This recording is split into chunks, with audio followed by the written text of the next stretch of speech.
Sveiki, esu Karolis Kaladinskas, rankinio vežimėliuose vyriausiasis treneris. Priešistorė mūsų yra labai graži, su gražia iniciatyva, su dideliais norais ir siekiais.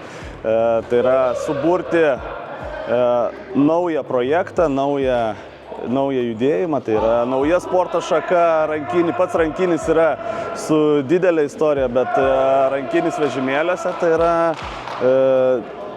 naujas projektas, kuris vystosi visam pasauliu ganėtinai sparčiai ir mūsų patys tikslai yra dabar visų pirma suburti bendruomenę, suburti sportininkus, kurie norėtų, gebėtų ir siektų aukščiausių tikslų būtent šiame sporte. Tai stovyklaujame Anykščiuose, sportininkai labai motyvuoti, darbas vyksta kokybiškai ir kitą kartą labai džiugu yra dirbti, kada patys sportininkai tiek motyvuoti, yra emocingi ir kitą kartą kaip treneriui yra lengva dirbti su tokiais sportininkais. Tai visiems didžiausi pagirimai ir tikiuosi, kad mūsų šita pradžia, kuri teikia didelius lūkesčius, tik tai augs ir matysime pačius aukščiausius rezultatus.